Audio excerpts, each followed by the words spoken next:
Hello, hello, hello. Welcome to Go Natural English. I'm your English teacher, Gabby, and I'm so excited to have you here with me for day 2 of our 5-day English Fluency Challenge. If you have not signed up for the English Fluency Challenge through gonaturalenglish.com/challenge, click on the link in the description and join us, because when you join with your name and your email address, you're going to get more help, more information, and something very special on the last day of the challenge, which I can't tell you about yet, but you're going to be happy that you signed up. So I'm super excited because we have over 1,000 English learners like you taking part in our challenge. So I'm so excited, and I want to welcome you here today. Aziz, Viren, Mohammed, Paulo, I'm so happy to see everyone here and all your comments so far. How are you today? The great thing about having our Facebook Live together is that we can communicate in real time. Hi, Andre. So nice to see familiar names and faces. So, if you are new here, I want to say welcome to the English Fluency Challenge. This is a 5-day challenge where I'm inviting you to show up. Show up meaning to come, to be here, to be present, to come as you are, to participate with me for a free challenge to improve your English fluency. Each day, we are focusing on an introduction to one of the 5 most important skills in English. Day 1 yesterday was pronunciation. Day 2 today is all about the key to fluency, to advanced fluency, which is phrasal verbs.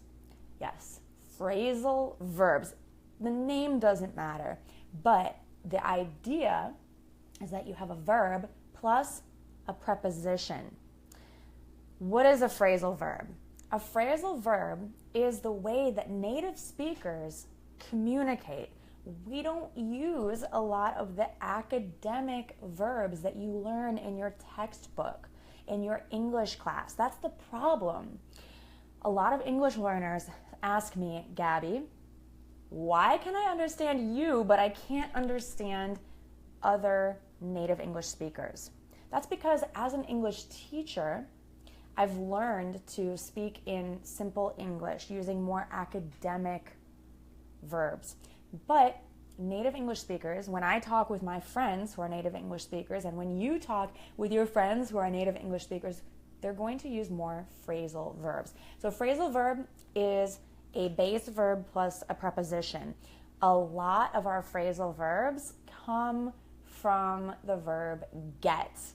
This is probably the most used verb for a phrasal verb. So for example, get into, get out of, get by, get on, get over, and so on. Get is the verb, into, out of, over, by, these are prepositions. So a phrasal verb is a verb plus a preposition. I know, this is really boring, right? Am I boring you? I hope not. Let's make this interesting, yeah? Let's talk about how to improve your fluency using phrasal verbs. So I mentioned to you that this is day 2 of 5 days of our English Fluency Challenge. And yesterday we talked about pronunciation. That is one key to becoming fluent. Today I'm going to give you an introduction to phrasal verbs. Hello, Mustafa. Hello, Ui. Hello, Jabbar. Hello, someone from Yemen. Please tell me in the comments, where are you from? I would love to know where you're from, and I'll tell you more about phrasal verbs. So the difficulty with phrasal verbs is that we have a lot of them, and they look very similar. A lot of English learners feel that phrasal verbs are impossible. They feel that they're very difficult. And so, well, let me ask you, do you think that phrasal verbs are difficult? Yes? They don't have to be, though. We're going to make it easy today. So phrasal verbs can be difficult because we're not learning them in the right way. There's a lot of phrasal verbs that look very similar. And I think that when we look at all of these verbs that look very similar, get into, get over, get by, get into, get over, get by, get down to. There's a lot of phrasal verbs with get, and we see get. Oh, how do I tell the difference between all of these? So we get frustrated and we just say, you know what? I'm not going to learn phrasal verbs. I don't really need it. My teacher never taught me phrasal verbs, so why do I need it? Well, you know what? Your teacher, if they didn't teach you phrasal verbs, they weren't a very good teacher, sorry to say. So, get up, yes, thank you, Cardo. Get along, Ali, thank you so much for adding your examples. You know some phrasal verbs. You know a lot of phrasal verbs already. So phrasal verbs have to be learned, but do not learn them the wrong way. The wrong way is to memorize a list of phrasal verbs, to have a long list of hundreds of phrasal verbs. All of these phrasal verbs just numbered on a list. Oh, go memorize them. No, that's not going to be easy. That's going to be the most difficult way to learn phrasal verbs. And I think that's the most popular way that a lot of people are learning in their English class or with a textbook. Did your teacher ever tell you to memorize a list of phrasal verbs? Yes? Okay, we have to stop that. That's not the easiest way. So the easiest way, I'm going to share the easiest way with you to learn phrasal verbs. We have to start with the meaning and the context of what we want to express. So we have to begin by thinking, how are we going to express our idea? What is it that we want to say? And we have to start by listening. We have to start by immersing ourselves in English and listening to how native English speakers communicate with phrasal verbs. Most of the time, you can understand the meaning of a phrasal verb by listening to the whole sentence or the conversation that native English speakers are having, or fluent English speakers. When you listen, your brain will make the connection. Oh, get into. For example, let's say that you're listening to a conversation and people are saying, people are getting into arguments about politics. It happens all the time, right? People love to argue about politics, especially nowadays, right? Well, don't worry, we're not going to talk about politics, but let's look at the example. People are getting into, or people get into a lot of arguments about politics. So what does get into mean? Let's pretend you'd never heard this phrasal verb before, get into. What do you think it means? You can tell me in the comments. What does get into mean from this example? People get into arguments because of politics. When you listen to that sentence, your brain wants to understand. So your brain is going to tell you the answer. It's going to guess, and you're probably going to be right. Involve, be part of, yes, to discuss, to get into, to enter. Very good answers. You guys are so smart. Thank you so much for writing your answers.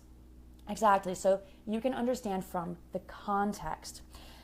So what I'm telling you is do not memorize a list of phrasal verbs. The right way to learn phrasal verbs for fluency, for real communication, is to listen to conversations where people are using phrasal verbs. These would be native speakers or very fluent English speakers that are using phrasal verbs. So we have to immerse ourselves in English. Now, the problem with that is sometimes Natives speak very quickly. Natives use a lot of phrasal verbs. Maybe it's difficult to understand the context or the situation. So that's why it's important to learn phrasal verbs with a conversational-based course or a teacher. That's what we do at Go Natural English with the Rapid English Method program. Some of you are familiar with that. Let me give you more examples today during our free lesson. Here's another example. Get into can mean something else. What if I told you I'm very health conscious. I love to get into healthy foods. Let me show you. I'm at my kitchen table and I'm right next to all of my fruits and vegetables and my seeds and stuff. I'm into pepitas. Pepitas? These are pumpkin seeds roasted with salt. I'm getting really into these as a healthy snack. So now, what does get into mean? It's a little bit different. It doesn't just mean to enter or to discuss. It means to be interested in. I have an interest in this thing. So that's another problem because we can have the same phrasal verb, but it can mean many different things. That's another reason why you have to listen to the sentence, to the context, to the situation, and guess. Because you're smart. You have to have confidence in yourself. Your brain is going to guess. You're going to try to understand. And most of the time, you'll be right. So the problem is not listening to enough conversation or conversational-based courses. Yes. So interested along. Thank you for your answer. Yeah, so I'll share a few more examples with you if you want me to. Should I share a few more examples? One more example? Yeah? One more example? Okay, I'll share one more example because we just have a couple more minutes. So we have another phrasal verb, get over. Now, if you just look at the phrasal verb get over, you don't know what it means, right? No. So if I tell you a sentence, if you're listening to me talk to my friends and I'm saying, okay, people are getting into arguments over politics, it's hard for them to get over their differences. To get over their differences. So they're getting into arguments. It's hard for them to get over their differences. So what do you guess get over means? Yeah, great. Nilo, to overcome something, to move on along. You guys are so smart. I can't read your name. It's in Arabic, but you said leave. Yeah, it's like to leave. Thank you for your answer. Ali, to solve the problem. You guys are so smart. Okay, excellent. So to get over, it can mean to forgive, to forget, to solve the problem. What if I said, like, you know, there's something in my way. I need to jump over it or get over it. That's a completely different meaning. So again, we have to learn phrasal verbs from the conversation, from the context, right? We can't just memorize a list of these phrasal verbs and understand them. So I hope that today we could learn more than a couple, 4 phrasal verbs, and more importantly, the right way to learn more phrasal verbs. So today we learned get into, meaning to enter into a discussion or get into, like to be interested in something. And we learned to get over, to forget or to leave, to overcome, and to get over, like to jump over something. Like if there's something in your way, you're walking along, oh, I can get over it, Yes. Yes, so I'm speaking very quickly because I'm excited to teach you guys. I love to help you with your English fluency, and phrasal verbs are really the key to advanced English fluency. Trust me on this. This is what makes the difference between intermediate and advanced fluency in the English language. So you guys are doing great. The most important thing is that you understand the right way to learn, and that's why Go Natural English is here to show you how to learn in a more natural way by learning through conversations, through real life examples. This is the best way to learn because you'll understand through context and you'll be a better learner for the rest of your life, even with other languages. So to continue learning phrasal verbs, even on your own, you need to listen to more conversations, especially with native speakers, and get help to break those down, to understand them, to understand the phrasal verbs from conversation. So that's it for today for our phrasal verb introduction. That was maybe more than an introduction. I talked a lot about those phrasal verbs. So I'm really excited to see you guys here. Thank you so much, everyone who commented, everyone who's sending hearts. You guys are so awesome, and thumbs up. I love it. I really appreciate that you're here. It makes it so much more fun when everybody shows up and comments, and we can motivate each other and help each other to learn English. Yes, thank you so much for being here. Again, if you have not joined this 5-day challenge, it's day 2, but it's not too late to join. You can join, you can tag your friends to join, you can share this live video post with your friends and let them know, tell them, go to gonaturalenglish.com/challenge. The link is in the description, so you can click on it right there. I'll see you tomorrow for day 3. We're going to talk about grammar. It's not going to be boring, I promise you. It's going to be super, super fun. All right, have an awesome rest of your day or rest of your night, whatever time it is for you. Mwah! See you tomorrow. Bye.